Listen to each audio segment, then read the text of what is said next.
예, 새해를 시작한 것, 2019년도 시작한 것이 바로 이제 엊그제 같은데 오늘 벌써 13일을 맞았어요. 그러면 13일이면 한 달의 반까지는 못 왔지만 거의 반이죠.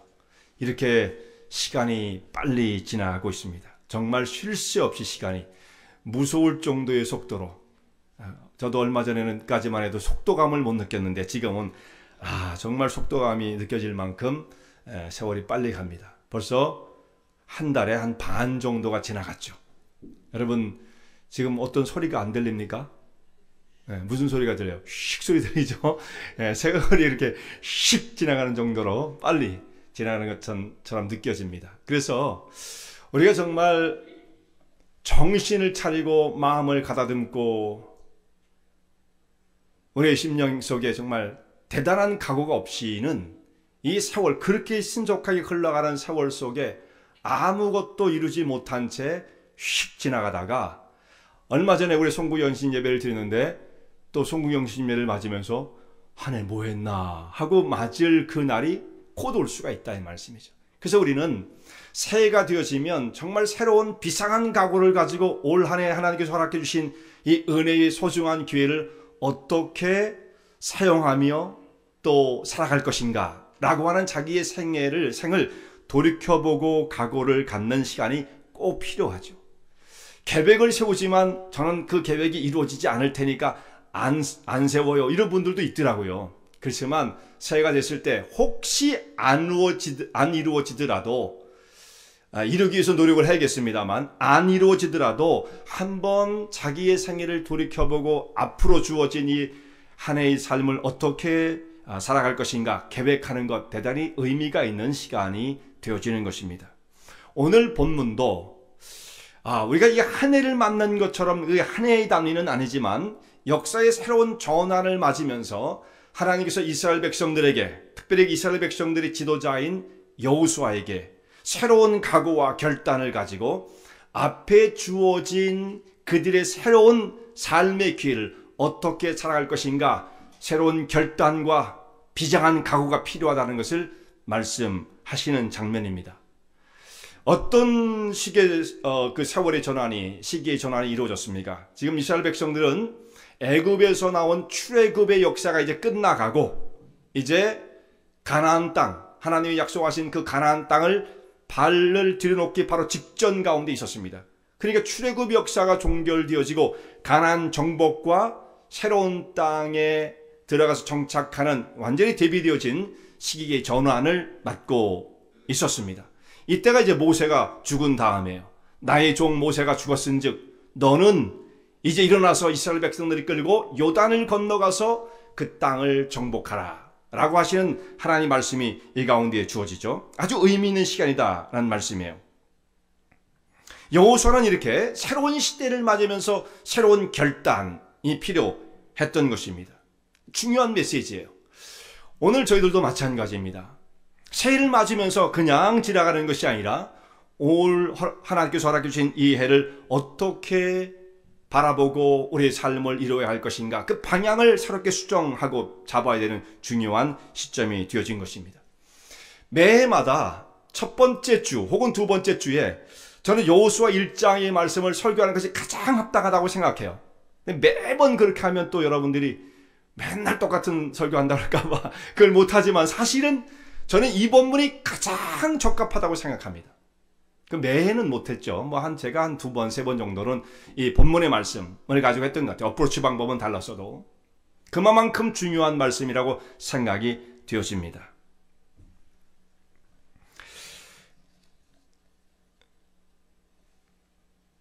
하나님께서 이스라엘 백성들에게 참 주신 이 새로운 생애, 새로운 어떤 삶의 기회, 이런 것도 참 중요하지만 그것보다도 근본적으로 중요한 것은 뭐냐면 그 사람들이 하나님의 약속을 받은 자라는 것이 더 중요해요.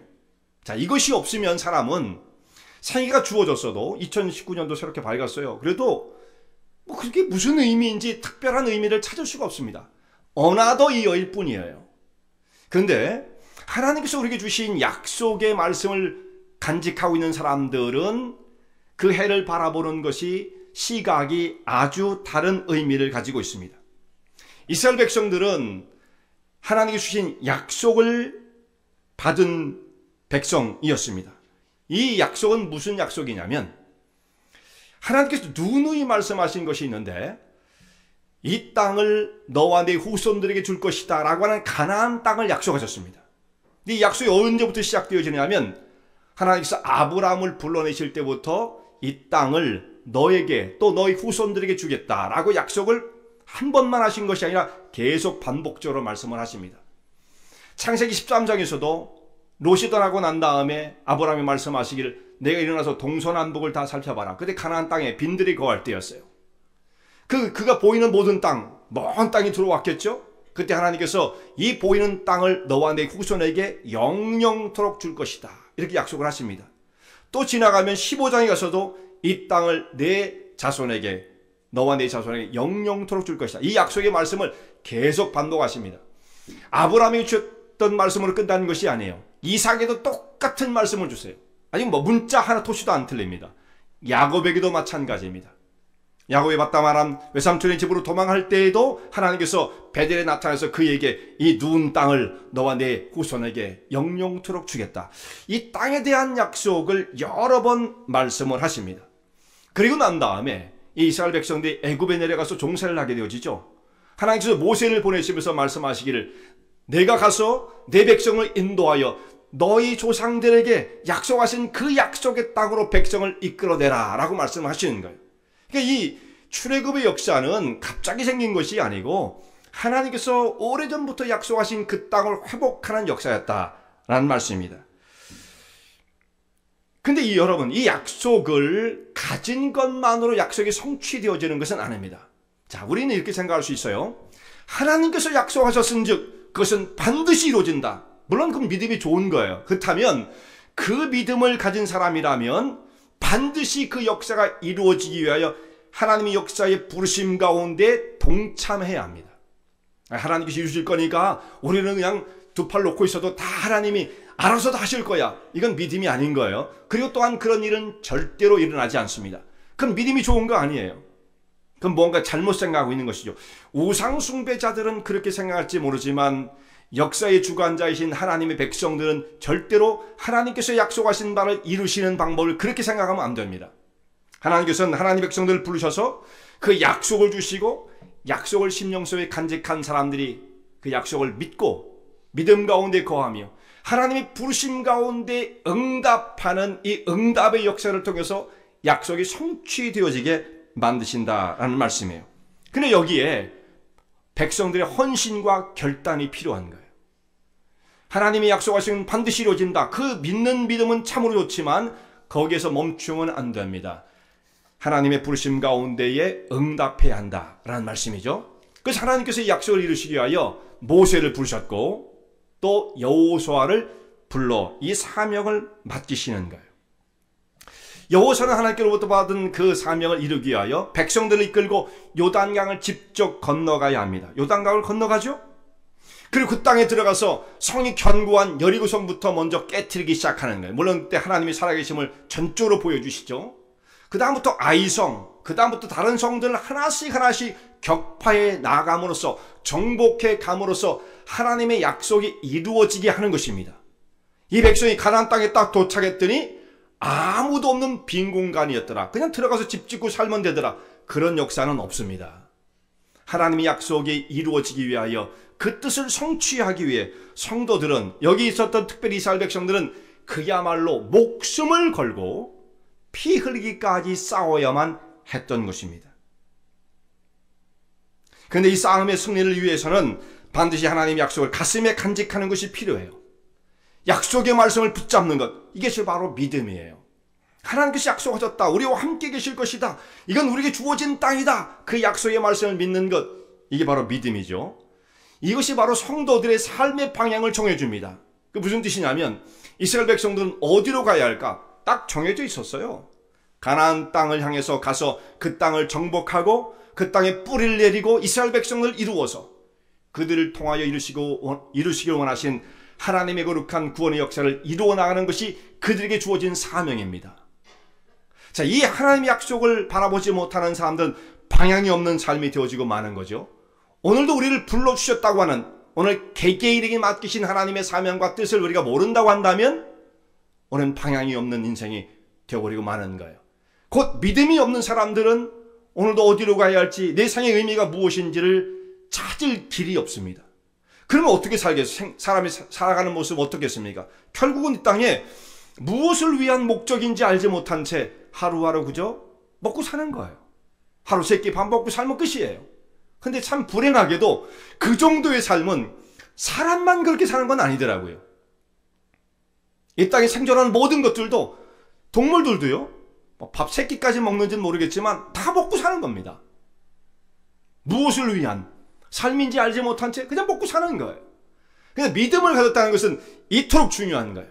오늘 우리를 부르신 하나님의 거룩한 뜻이 무엇인지를 잘 깨닫고 그 방향을 향해 부르신 그 부름의 사역을 이루기 위하여 삶을 드리는 헌신적인 삶이 이루어질 수가 있다라는 말씀입니다. 믿음이 참 중요하죠. 이들은 약속을 받은 자들이었다는 말씀이에요.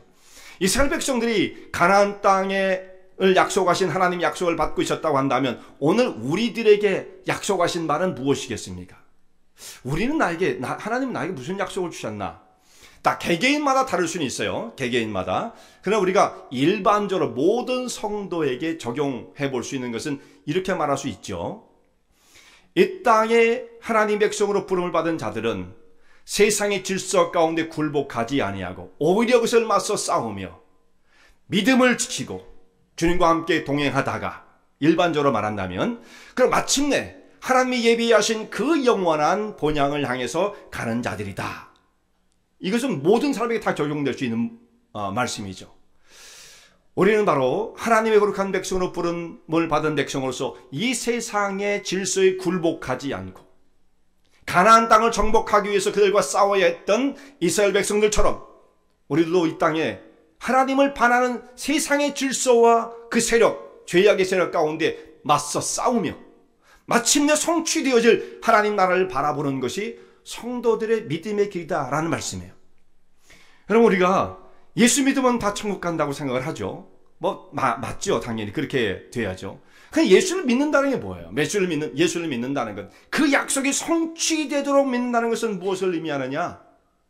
그것은 그냥 교회를 출석하는 정도는 아닌 것입니다.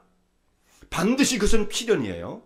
교회를 출석하는 건 당연하지만 그 속에서 오늘 나에게 부여하신 하나님의 사명을 마음속에 간직하고 그 믿음의 선한 싸움을 싸워나가고 승리를 이루는 이 영적 경험을 이룬 사람들이 최종적 승리를 이룰 수가 있는 거예요. 그 약속의 말씀을 마음속에 간직한 사람들이요. 이 사람들이 최종적 승리를 이루게 되어집니다. 자, 하나님께서 이스라엘 백성에게 약속을 주신 것처럼 오늘도 우리에게 그 약속을 주셨다는 말씀입니다. 그런데 이 약속이 지켜지기 위해서 하나님께서 약속을 실현시켜 가시기 위해서 이제 여호수아에게 하나님께서 말씀하시고 당부하시는 말씀이 있습니다. 이 네 가지 정도로 이 본문의 말씀에 다 나와 있는 거 그대로 순서로 우리가 그 말씀을 따라가도록 하겠습니다. 첫 번째 하신 말씀은 그래요. 마음을 강하게 하라. 여호수아는요, 지금 하나님께로부터 처음으로 받은 그 명령의 말씀이 마음을 강하게 하라 라는 거였어요. 여호수아는 군대 장관입니다. 아마 용감하게 이를 데 없는 사람이었어요. 전쟁을 승리로 이끌었던 경험을 가지고 있었던 사람이고요. 아말렉과 싸울 때 가장 앞장서서 싸우고 전쟁을 했던 그 군대 장관이죠. 두려움이 없는 사람이에요. 그런데 여호수아를 향해서 하나님께서 뭐라고 말씀하시냐면 너는 두려워하지 말아라. 놀라지 말아라. 마음을 강하게 하라. 극히 담대히 하라. 극히 담대히 해라. 이 말씀을 지금 한 번이 아니고요. 오늘 이 짧은 본문 속에서도 3절에 걸쳐서 계속 반복해서 이 말씀을 하고 있습니다. 너는 극히 마음을 담대히 하라. 두려워하지 말아라. 그럼 뭘 말해줍니까? 여호수아가 지금 상당히 마음이 위축되어 있었다라는 거예요. 마음이 두렵고 떨리고 어떻게 해야 될까? 앞에 있는 그 가나안에 있는 적들을 생각하니까 여호수아도 마음이 이거 정말 어떻게 해야 할까? 이런 마음이 드는 겁니다. 모세가 이스라엘 백성을 이끌었을 때에도 그 위대한 모세의 지도력을 발휘할 그 모세에게도 백성들이 잘 말도 안 듣고 불순종하고 막 이랬는데 과연 내 말을 따라줄까? 뭐 이런 데서 오는 그 불안감도 있었겠죠. 그러니까 지금 여호수아는 지금 리더십이 지금 바뀌는 가운데 새롭게 지도자로 세워져서 또 큰 사명을 앞두고 있을 때 그는 두려워할 수밖에 없었던 것입니다. 엄청난 또한 싸움을 앞두고 있어요. 특별히 가나안 땅에는 아낙 자손이라고 하는 정말 이 거인들이 살고 있었습니다. 이 가나안 땅의 모든 거민이 다 아낙 자손은 아니었어요. 거기에 아낙 자손들이 살고 있었어요. 이 아낙 자손이 누구냐면 성경을 자세히 주의해서 보면 골리앗이 나중에 사무엘상에 등장하는데 이 골리앗이 아낙 자손의 후손이었어요. 그 골리앗이 얼마나 컸습니까? 바로 그런 괴물같이 큰 사람들이 이 가나안 땅에 살고 있었습니다. 그래서 이스라엘 백성들이 출애굽을 해서 1년이 조금 넘은 다음에 1년하고 한 2개월쯤 지난 다음일 것입니다. 이들이 광야를 거쳐서 홍해를 이제 다 지나고 광야를 거쳐서 이스라엘 접경 지역까지 갔어요. 거기가 바로 가데스 바네아라는 곳입니다. 거기 가서 12정탐꾼을 뽑아가지고 가나안 땅을 정탐하게 만들어요. 거기 들어가서 40일간 정탐을 하고 돌아온 사람들이 그 땅에 대해서 보고를 합니다. 과연 하나님께서 우리에게 주신 땅은 약속하신 말씀처럼 적과 꿀이는 복지입니다 라고 보고를 했는데 거기에 또 한 가지 무슨 사실을 얘기하자면 거기 갔더니 아낙 자손들이 사는데 그들이 얼마나 큰지 우리는 그들 앞에 서면 메뚜기에 불과합니다. 우리는 도저히 그 땅에 들어갈 수 없습니다 라고 다 두려움에 떨었습니다. 다 두려움에 떨었어요. 그들의 보고를 받은 이스라엘 백성들이 다 무서워서 못 들어간다고 얘기를 하죠. 우리는 절대로 못 들어갑니다. 거기 들어갔다면 다 죽습니다. 우리를 그것으로 끌어들여 사람을 죽이려고 하는 것입니까? 우리는 못 들어갑니다 하면서 그 사람들의 선동을 받은 백성들이 또다시 그저 우왕좌왕하며 한 두목을 세우고 다시 애굽으로 돌아가겠다고 아우성을 치기 시작했던 거예요. 이들은 두려워 떨었던 것입니다. 두렵고 떨린 나머지 가나안 땅을 포기하게 이르게 된 거예요. 그들이 애굽을 나온 목적은 가나안 정복의 그 목표를 가지고 나왔는데 목표를 그냥 잃어버리고 말았어요. 두려움 때문에 그랬죠. 두려움이 잃으면 그렇게 사람이 목적을 잃어버리게 되어집니다. 그리고 우리는 못 들어간다. 가나안 땅을 포기하게 됐을 때 무슨 결과가 나타납니까? 참 우리의 고백은 대단히 중요해요. 내가 평상시에 어떤 고백을 하고 사느냐 그 고백대로 되어지게 만듭니다. 이스라엘 백성들이 하나님 앞에 뭐라고 얘기를 했어요? 우리는 그 땅에 못 들어갑니다. 절대로 들어갈 수 없습니다. 우리는 다시 애굽으로 돌아갈 거예요. 우리는 그 땅을 포기했습니다 하니까 하나님께서는 너희가 그 땅을 포기했다고 한다면 너는 들어가지 않아도 된다. 들어갈 수 없다. 그들이 믿고 고백하는 대로 결론이 맺어지게 만드세요. 그래서 아무도 그 땅에 들어가지 못했죠. 단 그 땅에 들어갈 수 있다. 하나님의 약속을 믿은 사람들은 그것을 반드시 성취시켜 주실 것이다 라고 믿었던 여호수아와 갈렙만이 그 땅을 밟을 수 있었던 것입니다. 이것은 뭐를 말해줘요? 우리 심령 속에 무엇이 들어있느냐, 그 사람의 고백이 무엇이냐 너무나 중요한 거예요.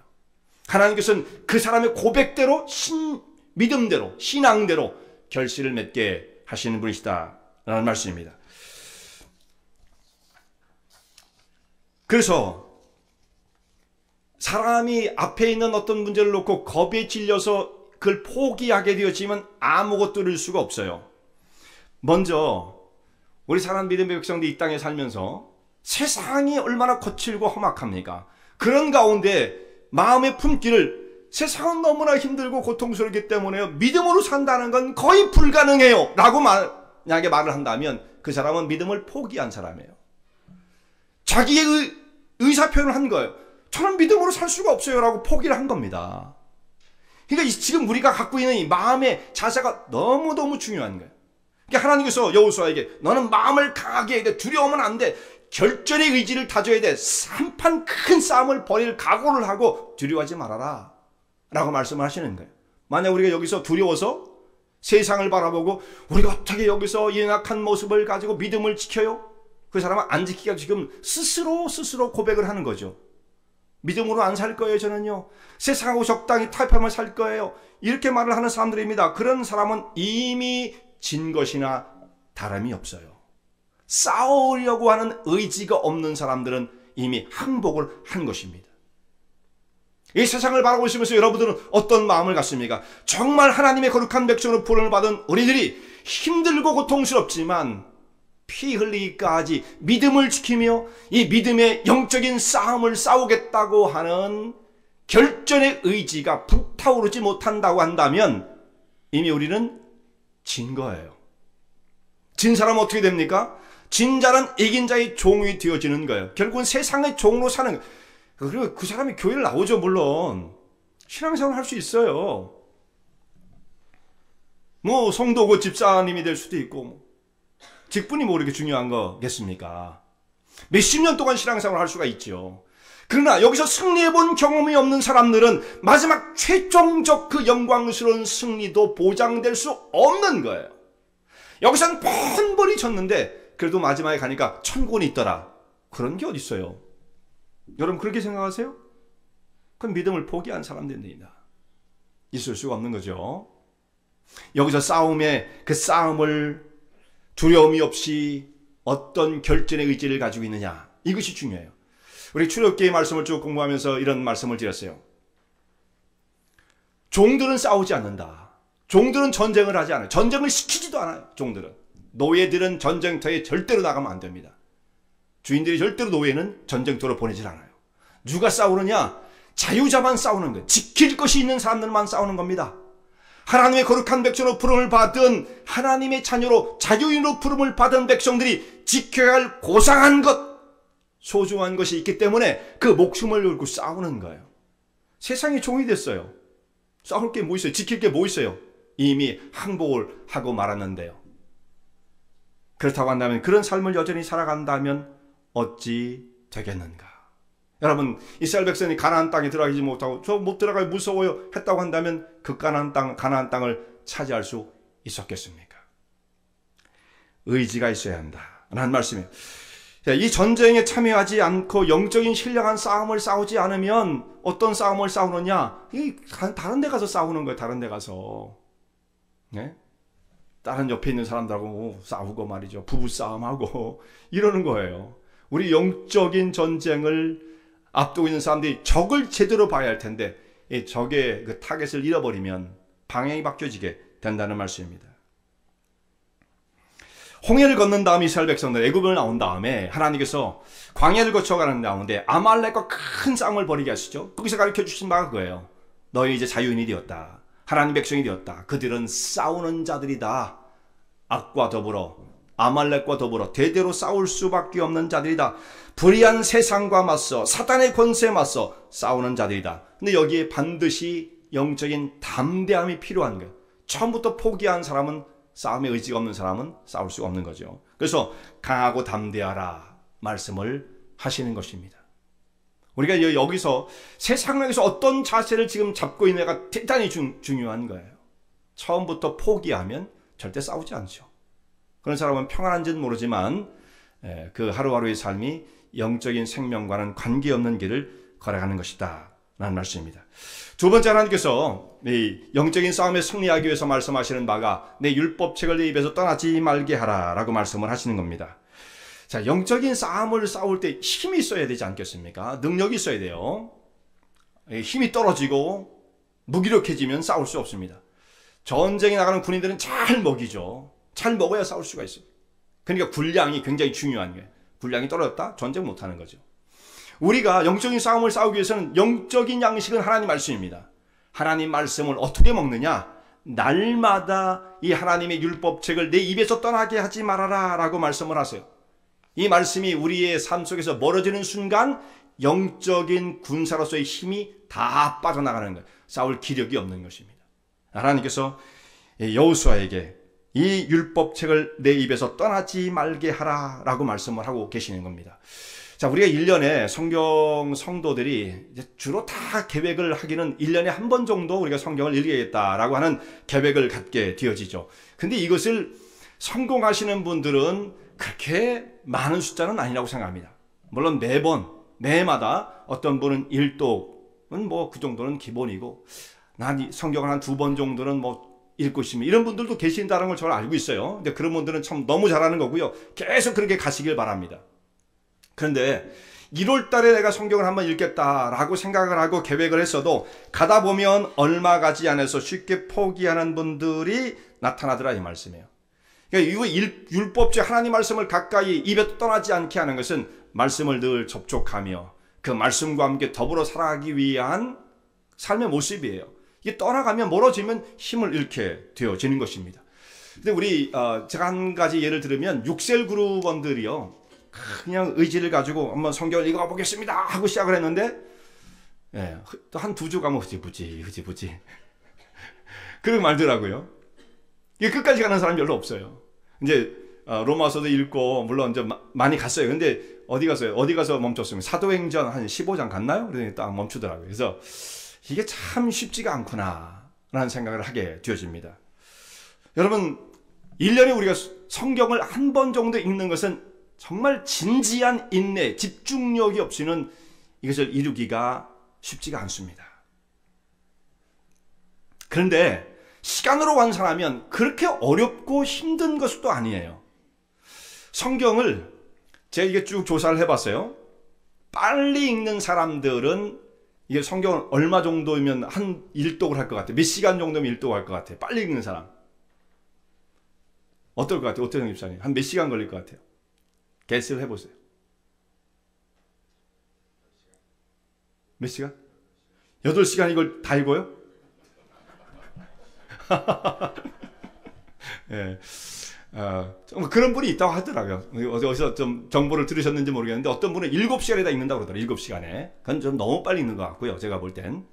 조금 빨리 읽으면 한 20시간 정도면 읽을 수가 있어요. 20시간. 20시간 정도면 읽을 수가 있습니다. 그러니까 하루도 안 쉬고 읽는다면 하루면 사실 읽을 수 있는 분량이에요. 그런데 이 속도를 천천히 읽으면 제가 읽으면 한 20시간 정도면 읽어요. 근데 그걸 천천히 한 3배 정도 늘려서 읽으면 한 70시간에서 한 75시간 정도, 60시간 좀 넘게, 제가 20시간이면 읽지만 그걸 더 많이 잡아주면 거의 4배죠. 그러면 성경을 일독을 할 수 있습니다. 그렇게 천천히 읽는 것이 어느 정도 속도냐면 제가 한번 시범을 보여드릴게요. 오늘 우리가 읽은 여호수아 1장의 그 말씀은 어느 정도 속도로 읽으면 이걸 1년에 한 번 정도 읽을 수 있느냐.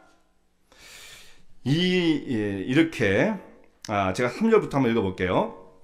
내가 모세에게 말한 바와 같이 무릇 너희 발바닥으로 밟는 것을 내가 다 너에게 주었노니. 이 정도 속도로 읽은 사람이 있어요? 저보다는 이거보다 한 2~3배 빠르겠죠.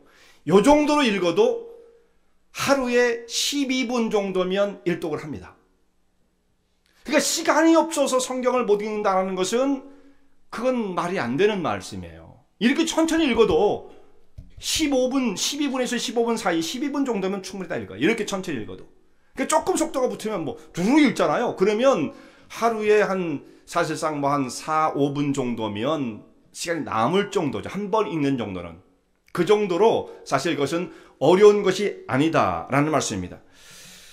처음에 성경 읽는 것이 우리가 1년에 1독 정도를 목표로 하지만 이게 하다 보면 그게 잘 안 돼요. 그러면서 우리가 바쁘다고 얘기를 해요. 근데 바쁜 것은 사실상 아니죠.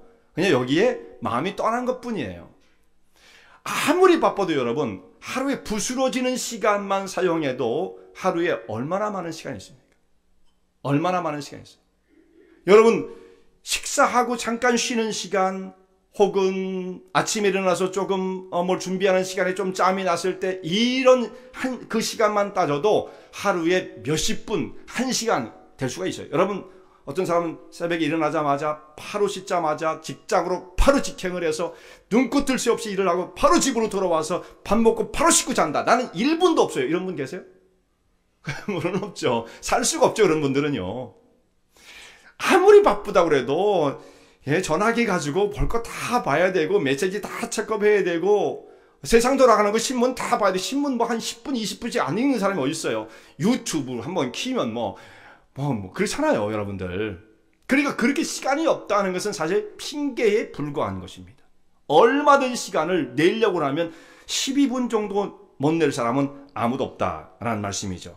자, 율법책을 내 입에서 떠나지 말게 하라 했는데 율법책은 떠나게 하고 다른 것을 떠나지 않게 만드는 분들이 있잖아요. 다른 걸 붙잡고 뭐 뉴스라든지 TV라든지 뭐 드라마라든지 여기에 빼앗기는 시간에 한 몇 분의 1만 할애한다 할지라도 성경을 읽는 것은 어려운 것이 아닙니다. 근데 여러분 이렇게 생각할 수 있어요. 성경을 읽어도 모르는 걸 그렇게 빨리 읽으면 뭐합니까? 또 그렇게 물어보시는 분이 계시다는 말씀이에요. 그런데 그 과정을 거쳐야 됩니다. 한 번 읽고 이걸 다 알 것 같으면 제가 매주 어떻게 설교를 하겠습니까? 여러분이 좀 몰라야 설교를 하지 않겠어요? 예, 한 번에 아무도 모릅니다. 제가 읽어도 한 번 읽어서 어떻게 읽어 다 알겠습니까? 그러나 그렇게 읽으라고 말씀을 드리는 건 뭐냐면 처음에는 몰라요. 두 번째, 세 번째, 네 번째 계속 그 말씀을 읽다 보면 전체의 폭이 참 넓어져요. 하나님의 말씀이. 전체적인 윤곽이 보이기 시작해요. 그래서 그 전에 깨닫지 못했던 처음 읽을 땐 전혀 몰랐던 말씀이 두 번째, 세 번째, 네 번째 한 10번쯤 읽게 되면 정말 나중엔 모든 말씀들이 다 크로스가 돼가지고 깊이 있는 말씀을 깨우치기 시작합니다. 그러니까 처음에 읽을 때 몰랐다. 이것은 핑계가 될 수가 없어요. 원래 모르는 거예요. 그래도 읽으면 의미가 있는 것입니다. 또 한 가지는 이런 게 있습니다. 성경 읽는 과정 가운데 진짜 지루한 과정이 있죠. 출애굽기에 한 25장 넘어가면 그 의미 없는 우리 잘 모르겠는 그 성막이 나오고 더더욱 힘들게 하는 건 레위기 여기에서 우리가 다들 번번이 넘어지게 되어지는데 우리 교회 성도님들은 그걸 핑계할 수가 없죠. 핑계치 못할지니라. 그러죠? 그 말씀을 가지고 우리가 주일 설교에 한 1년 반 정도 그 말씀을 쭉 우리가 해왔기 때문에 친숙한 말씀이 되어지고 말았어요. 출애굽기에도 레위기에도 정말 하나님께서 그 속에 담아놓으신 너무 귀중한 말씀이 있다는 것을 깨닫게 되었으며 그러니까 그 속을 읽으면서도 야 그랬지 오히려 하나님 말씀을 더 찾는 기쁨을 가지고 읽을 수 있게 되었으니 여러분들이 말씀이 어렵고 지루해서 못 읽습니다 하는 말씀을 하실 수는 없습니다. 이제 그 말씀을 붙잡고 읽으면 되는 거예요. 그런데 현실적으로 이 말씀을 읽는 방법 중에 하나가 오늘 여기에 율법책을 입에서 떠나게 하지 말라고 하셨는데 그때 당시 율법책이 두루마리입니다. 두루마리.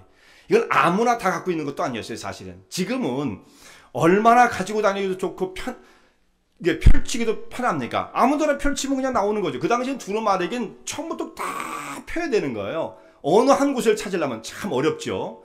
우리 성경책은 이제 책으로 엮였기 때문에 또 간단하게 한 곳으로 묶여 있어요. 여러분이 읽기 좋은 성경책을 하나 활자가 자기 눈에 잘 들어오는 것을 하나 구입을 하십시오. 이 디지털로 스마트폰 갖고 보는 것은 한계가 있다고 봐요. 성경책을 하나 구입을 하셔가지고 여기에 여러분 펜을 가지고 색깔로 여러 가지를 사용하시면서 다양하게 마크도 하시고 표시도 하시고 의문이 나면 거기다 퀘션 마크도 쓰고 또 깨달아지는 거 있으면 옆에다 무슨 말씀도 여기 옆에 적어놓고 이렇게 해서 성경책을 자기의 것으로 만들어야 돼요. 자기의 것으로. 그래서 성경책을 좀 진짜 무난하게 그냥 어디에는 막 그냥 떡칠을 해놓고 그렇게 해서라도 자기 것으로 이거 뭐 거의 모셔놨다가 뭐 하겠어요. 성경책을 자기 것으로 만들어 놓고 의문이 나는 거 있으면 그것을 질문을 만들었다 제게 물어봐서 목사님 되게 모르는군요 이러면서 좀 핀잔도 주고 얼마나 좋겠어요. 그래가면서 성경을 친숙하게 대하기 시작하면 나중에 그 말씀을 통해서 정말 하나님께서 주시는 큰 은혜와 기쁨을 경험하게 되어지는데 성경책이 그냥 맴매한 사람들 있잖아요. 너무 깨끗한 사람들 그리고 일주일 내내 교회 갔다가 와서 어디에 두었는지 주일날 교회 성경책을 찾아갖고 오시는 분들 그 말씀을 통해서 은혜를 받는다는 것은 불가능한 것입니다. 주일 예배에 목사님 설교를 잘 해주셔서 우리가 은혜를 받아야지 그게 되질 않아요. 그분이 말씀에 대해서 열려있는 그 심령의 준비가 돼 있을 때 그것이 가능해지는 것이지 나는 하나도 준비가 안 돼 있는데 불가능한 것입니다. 그리고 말씀을 가까이 두셔야 돼요.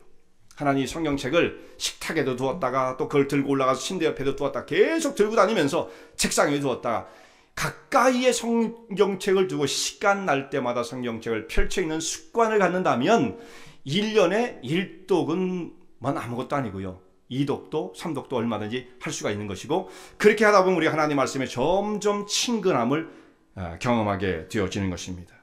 우리가 말씀을 따라 살지 않으면 결국은 우리 심령 속에 들어있는 것을 의지해 살 수밖에 없어요. 결국은 내 영혼 속에 하나님 말씀이 충만하게 들어있지 못하면 결국은 세상에 자기의 고집과 습관을 따라 살 수밖에 없는 자가 되어버리고 마는 것입니다. 이 말씀을 떠나 좌로나 우로나 치우치지 말라 했는데 하나님 말씀을 떠난 상태에서 세상에 치우칠 수밖에 없다는 말씀입니다. 자, 여기서 끝나지 않아요. 세 번째로 하나님께서 말씀하시는 말은 주야로 묵상하라 라고 말씀하셨습니다. 말씀이 심령 속에 깊이 들어와 간직되어 있는 그 상태에서 묵상이 가능해지는 거예요. 근데 처음에 읽는 거죠. 읽는 단계를 지난 사람들은 어떤 마음이 드느냐면 이 말씀을 더 알고 싶은 욕구가 일어나요. 이게 무슨 뜻일까? 그러면 공부를 하고 싶어 하죠. 여러분, 우리 교회에 성경 공부를 하는 작년부 성경 공부의 클래스가 있고 또 금요일과 새벽 기도에 그 말씀을 쭉 연결해서 강의해 나가는 시간들이 있습니다. 주일날은 다 그렇게 하진 못하죠. 주일날은 좀 메시지 형식이 다를 수밖에 없는데 그 시간에 오셔서 여러분들이 집중적으로 말씀을 듣고 공부를 하기 시작하면 이제 그것이 쌓여져서 읽고 공부하고 연구를 하고 묵상하고 더 깊은 영적인 세계를 체험하게 되어지는 것입니다. 이 공부의 단계가 반드시 필요해요.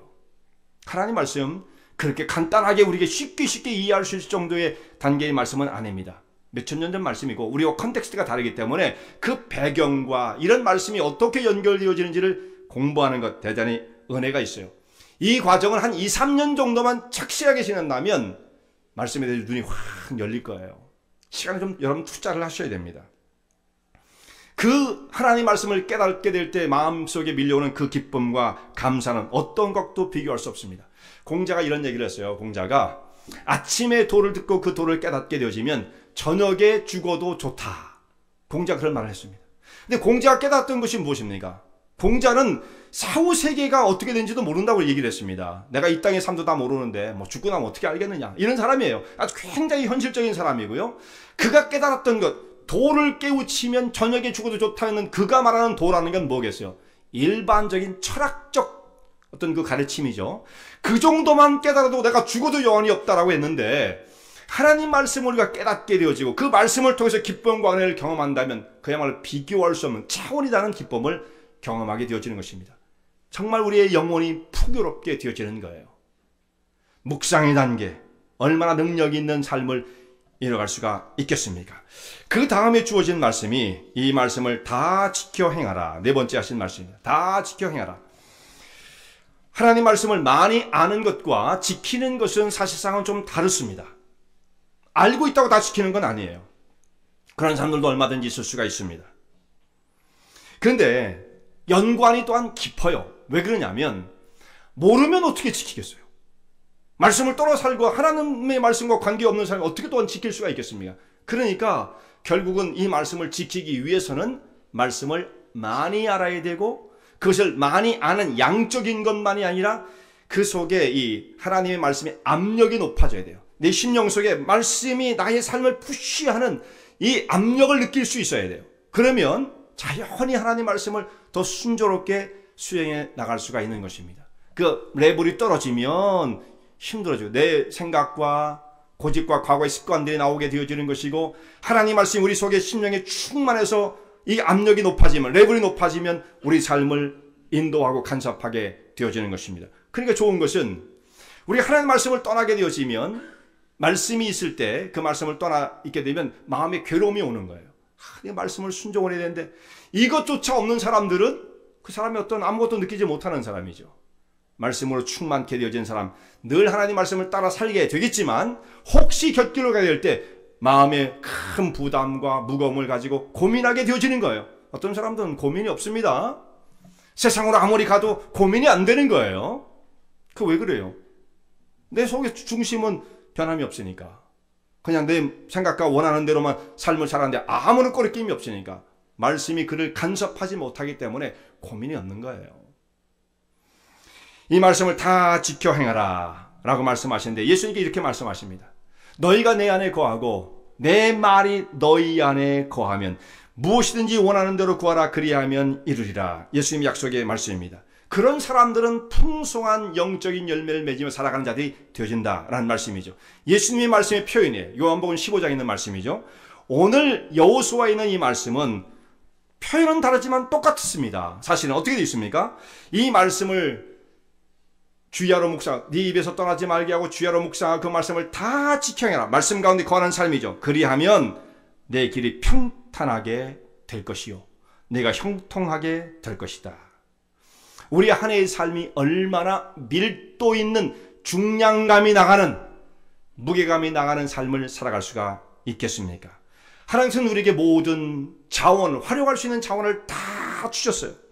이것을 활용하지 못한다면 너무나 안타까운, 이 말씀은 그야말로 세상적인 사상과 가르침과는 차원이 다른 우리 영혼을 바꾸고 생을 바꾸는 진리의 말씀인 것입니다. 꽃은 떨어지고 잎은 시들어버리지만 하나님의 영원한 말씀, 세세에 선한 말씀이죠. 영혼을 변화시켜 이끌어가는 말씀이에요. 이 땅에 신앙을 가지고 사는 사람들 중에서도 어려움과 고민이, 고통이 밀려올 때가 있어요. 그러나 말씀을 가지고 하나님의 앞에 진지하게 나아가 모든 무거운 짐들을 주님 앞에 내놓고 하나님의 긍휼을 구할 때 말씀을 통해서 우리 심령을 깨우치시는 그 은혜를 경험하게 되어집니다. 그 속에서 엄청난 보화가 쏟아져 나옵니다. 여호수아에게 주신 하나님의 약속의 말씀이 다 성취되었어요. 그는 정말 담대했습니다. 두려움이 없었습니다. 말씀을 가까이 했습니다. 그 말씀을 묵상하며 하나님 말씀을 따라 삶을 살아갔습니다. 가나안 땅을 정복했습니다. 마침내 주의 약속을 다 이루는 자가 되었습니다. 올 한 해 하나님 말씀을 여러분의 심령 속에 충만히 채우고 어떤 도전 속에 두려움이 없이 세상과 맞서 싸워 풍성한 영적인 열매 가득한 축복된 삶을 이루시는 주의 종들 되시기 바랍니다. 기도드리겠습니다.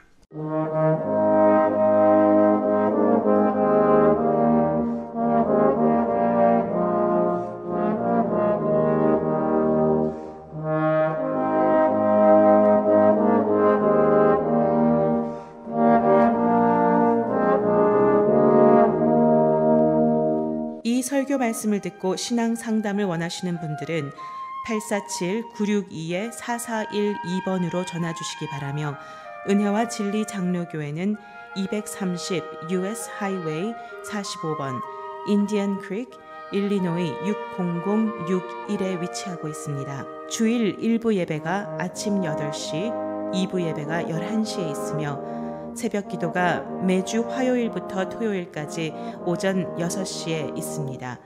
그리고 금요 성경 공부가 저녁 8시에 있습니다. 하나님의 은혜와 은총이 항상 여러분과 함께 하시길 바랍니다.